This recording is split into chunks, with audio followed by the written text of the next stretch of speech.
Aries, it's Nick. I hope you guys are doing good. This is from my Aries, Sun, Moon, Rising, and or Venus. This is your weekly reading. We're going to go over a little bit of health, career, work, finances, and love, romance, dating, or relationships. And I'll have the link to the extended reading below in the description box if you're interested afterwards as a part 2 and a continuation. Okay, so what's going on in the sky this week? Well, we do have Halloween, so happy Halloween. And this is the week we transition out of October and start November. And on November 2nd, we have the asteroid Vesta in Cancer going retrograde, and Vesta is like the keeper, representing devotion. So we're going to revisit past things that we were devoted to, or maybe we feel like we need to be more devoted to, especially when it comes to home, family, private matters. Okay? And then on November 4th, we have Saturn in Pisces going direct. So we're going to be able to really see and feel the reality of our dreams, creativity, our imagination, our illusions, and maybe how to make these things more possible, make our dreams a reality, and what we need to do, what not to do to get closer to that goal. Okay? All right, so let's continue on. Let's go straight to your reading, my dear Aries. So when it comes to I did already pre-shuffle just to save time, so there you go. All right, so Aries, when it comes to your health for this week, you guys got the Sun, Leo energy. So maybe some of you have Leo in your chart, or you're dealing with a Leo when it comes to your health. But I feel like this is a week where you're glowing. You seem to be happy, radiant. You're excited. Maybe you're getting some sunshine, or the weather is really nice this week, or you're going to a place where the weather is really nice or much better. Maybe you're doing some self tanning, or whether it's like a tanning bed or something, spray tan, or something that you put on. This could be a week where you're actually looking your best. Maybe you're getting your hair done, or you're having a good hair week. Maybe you have some fabulous outfits, or your clothes and everything is just looking really good. So I feel like physically you could be looking extra radiant, maybe looking more attractive, getting more compliments, having a lot more attention, or turning some heads, turning some eyes, okay?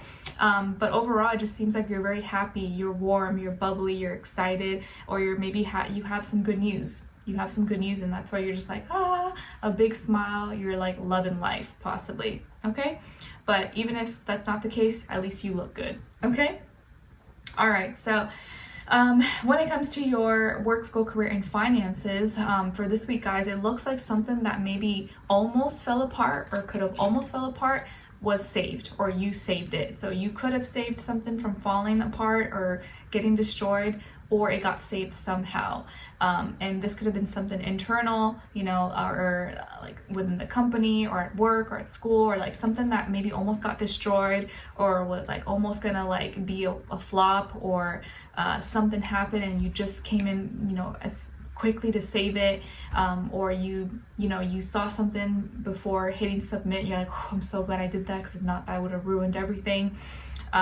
It got saved, or something almost could have like gone really bad, but it didn't happen, okay? So I would say follow your instincts this week. And maybe something going on at work or at school could be a little bit shaky, or like it could have really gone really bad, but something happened and now it's much better, or at least it's not as extreme, or it's not going to turn out as bad as maybe it could have. So that's good news, okay? And it could be involving a Scorpio, or maybe the Scorpio energy, okay? What else?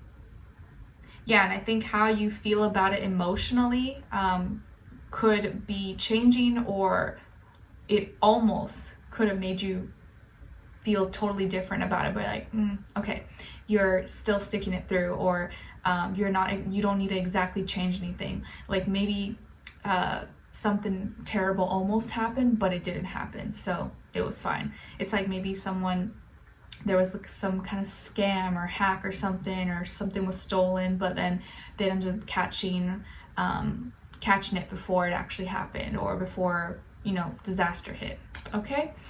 All right. And then when it comes to your love, romance, dating, or relationships, on your side we have here the 7 of Wands, 2 of Wands, and the 6 of Swords. All right, and then on this other side, for this other person, this can be the past, present, or future situation, or all three, all the above. We have the Empress, 9 of Cups, and the 7 of Pentacles. So as far as who you could be dealing with, it could definitely be a Libra, Taurus, Pisces, maybe Sagittarius or water sign, Cancer, Scorpio, or earth sign, Taurus, Virgo, Capricorn. But the signs I feel more is Libra, Taurus, Pisces, earth sign, okay? So Libra, Taurus, Pisces, basically, but could be any other sign, like I always say to you guys. Doesn't have to be key. It could just be the energy this person is embodying, playing out, or maybe be like a mixed match of one of those, okay? So 7 is repeated twice here, so there's definitely some issues with communication, talking, relating, and of course just overall relationship problems, relationship issues. But what's new? Maybe this is something that has kind of always kind of happened, or it always kind of comes up. So I feel like for this week, you're frustrated, or you start off the week kind of being a little pissed off or a little frustrated with this person, maybe because you feel like you're putting in more effort, or you're doing more than they are, or they're not changing something that you wish they would. Either way, you're frustrated, you're annoyed, you're kind of pissy. And maybe this is like, I kind of feel like it's nothing new. It's like you're always, it's something you've always kind of been bothered about, and then they stop, and then they do it again, or like, you know, it's just like maybe not even that big of a deal, but it's still annoying. So it could be involving something that when it comes to children, beauty, a mother-in-law, in-laws, grandmother, family. This person may be maybe not taking good care of themselves, or maybe they're feeling insecure, not feeling good about themselves, or they're not taking something seriously. Maybe they're not fulfilling their role, or they're not doing their part, things that they're supposed to do. Or this person maybe like you, let's say for example, like this is just an example I'm putting out there. You are someone who wants children, okay? Or maybe this is something that's important for you in the future, and this person doesn't want it, or they like refuse. They're like 100% no, I don't want it. My life is good. I don't want any more problems. And you kind of want it, so you're frustrated, and you kind of think that you can convince this person, change their mind, and so you kind of just wait it out, and you're patient, and you're like, okay, whatever, drop it. I won't talk about it anymore. But then it always kind of comes up, you know, in some ways. And this person, you know, they feel like they're happy without it, or they don't want it, or maybe it's been hard for them to conceive. Maybe they're not fertile, and that's a frustration, but it's maybe out of their control. So maybe they do want kids, but they're having some issues right now with fertility or conceiving, you know, stuff like that. And now maybe it feels like by the end of the week, like you're trying to work things out, you're trying to talk and find solutions, and not be mad and not be frustrated, but try to like work more on, you know, what the positives, and finding solutions instead of dwelling too much on the problems. And so you want to be on the same page. And so yeah, you'll be mad for a little bit, or upset or frustrated, but then you're like, okay, you know what, let's try to work things out, let's just try to be in peace, I don't want problems. And this person like kind of gets happy for a little bit, but it looks like by the end of the week they're still kind of like a little bit in doubt or frustrated, because they don't know. They feel like, maybe, am I wasting my time? Like, should I invest into this, or should I do this, or is it going to be a waste of time? Like, am I actually going to get returns out of this, or is this going to be like, you know, a false hope? Okay, like I don't know why fertility is coming up, but maybe because it's the Empress.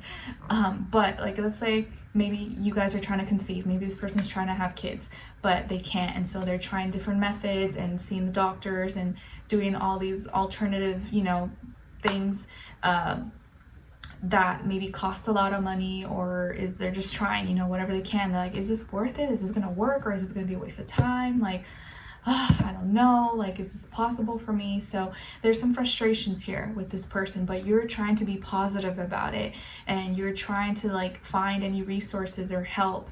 And I feel like you're doing your best to try to be like, to not blame them, or to not make them feel bad if this is something that's kind of like out of their control, okay?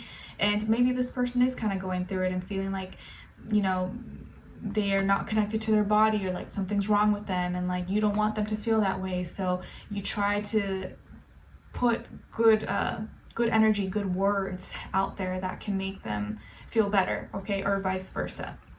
Okay, so let's continue on in the extended to get more information, to see where their energy is at, what are they thinking, what are they feeling when it comes to you, what they don't want you to know that maybe you should know, and what their next action move will be towards you, and then followed up with your advice at the end. Okay, all right, so let's continue on in the extended. The link will be below. I'll see you guys there, but I'll see you for your next reading. Take care.